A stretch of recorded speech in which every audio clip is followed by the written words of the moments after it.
Isang magandang araw po sa inyong lahat, lalo na sa aking mga kabarya, kapwa kolektor, lahat ng senior citizen at mga silent viewer, maging sa mga kaibigan natin dyan.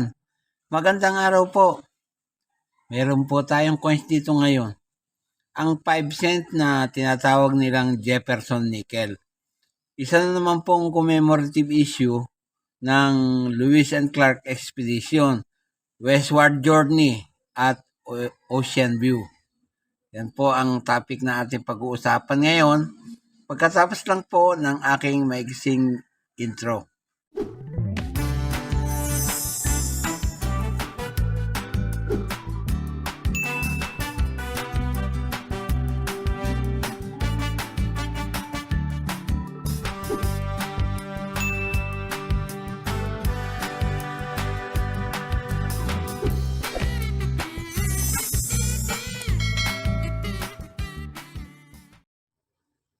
Ang coins nga pong ito na 5 cents ay tinatawag nilang Jefferson Nickel.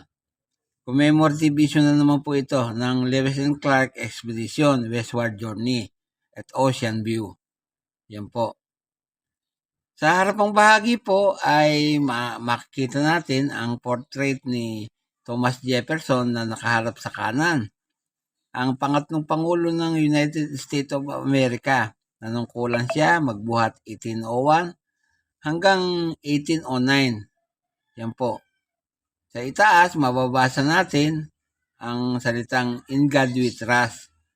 Tapos sa bandang baba niya ay nakalagay ang salitang Liberty. Yon. May petsa ng pagkakagawa, 2005. Yan po. Ang engraver po niyan ay si Jopis Gerald, Don Eberhard. Dalawa po sila. Sa reverse na bahagi naman, makikita natin ang tinatawag nilang Ocean View. Yan po. Sa reverse na bahagi naman ay makakita kayo ng dagat at mga puno sa isang kabundukan. Image po yan ng Pacific Coast. Yan po, makikita niyo may mga pine tree pa. Ang script po ay Latin. Ang lettering E Pluribus Unum, United States of America, Ocean in View of Joy, JFW, Lewis and Clark, 1805, 5 cent. Yan po. Ang translation naman ay Out of Many One, United States of America, Ocean View, O Joy, JFDW, Lewis and Clark, 1805, 5 cents. Ang engraver din po ay si Joe Fitzgerald at saka si Donna Weaver. Yan po ang mga engraver niyan. Ang edge naman po ay smooth. Yan. Ginawa po ang coins na yan sa 3 pagawaan ng coins sa Amerika.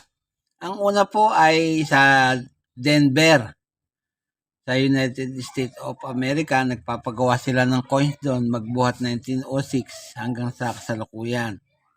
Sumunod po ay sa Philadelphia. Nagpapagawa naman sila ng coins doon magbuhat 1792 hanggang sa kasalukuyan.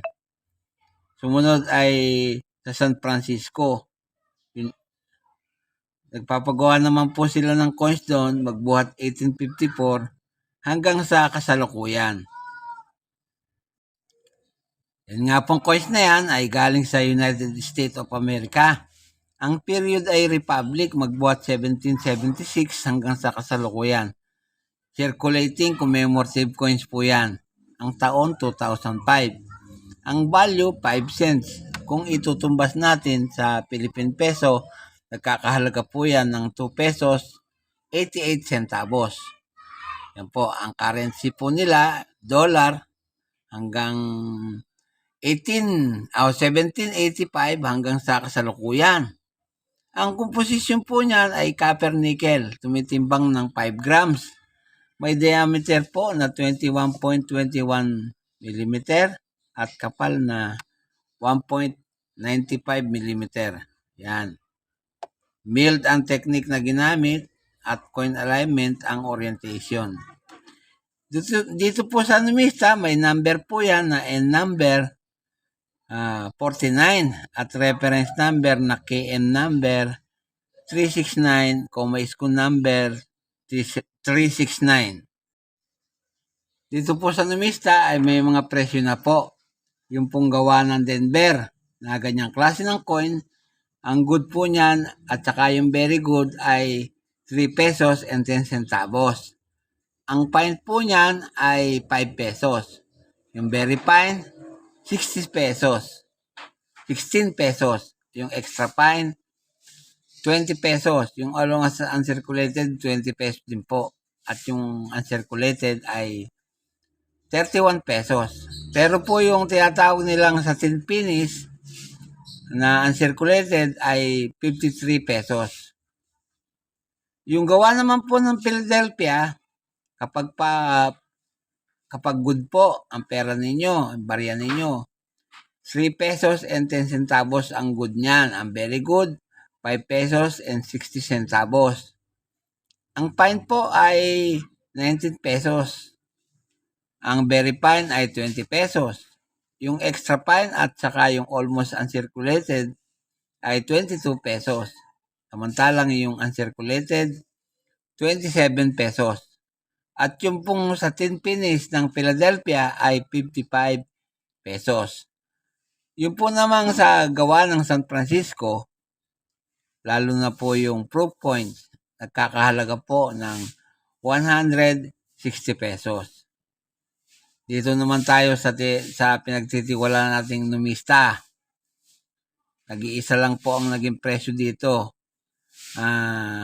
Yung pong ganyang klase ng coin, nakakahalaga po ng 2.25 Canadian dollar.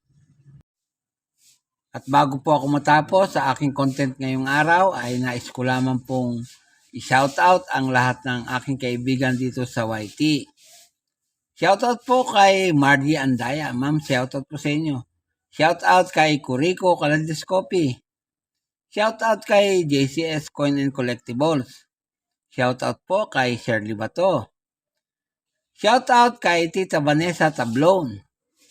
Shoutout kay User GP. Shoutout po kay Luca Bakla Paksit. Shoutout kay Sunflower Kitchen Cooking. At shoutout kay Fatima Daily Vlog. Shoutout po kay Nitoy AC, yung kababayan kong vlogger din. Shoutout po kay Memi Jelly Mayora, shoutout po sa inyo. Shoutout po kay Bicolana ESP. Shoutout kay Dudes TV Vlog. Shoutout kay Rolando Quijada. Shoutout kay CNHB Vlog PH. Ganoon din kay Ate Simple Lotlot. Shoutout kay Manjents. Shoutout kay Coin and Banknotes TV. Shoutout po kay Juicer Vlog. Shoutout kay Crafts by the Rose. Shoutout po kay Gina M. Kapalak. At shoutout po kay Kalasag TV. Walang tigil at walang sawa po akong nagpapasalamat sa inyo pagkat nandiyan kayong palagi nanonood sa aking content araw-araw. Yan, magpapasalamat po ako sa inyo ng marami. At sa huli po ay masabi kong mabuhay tayong lahat.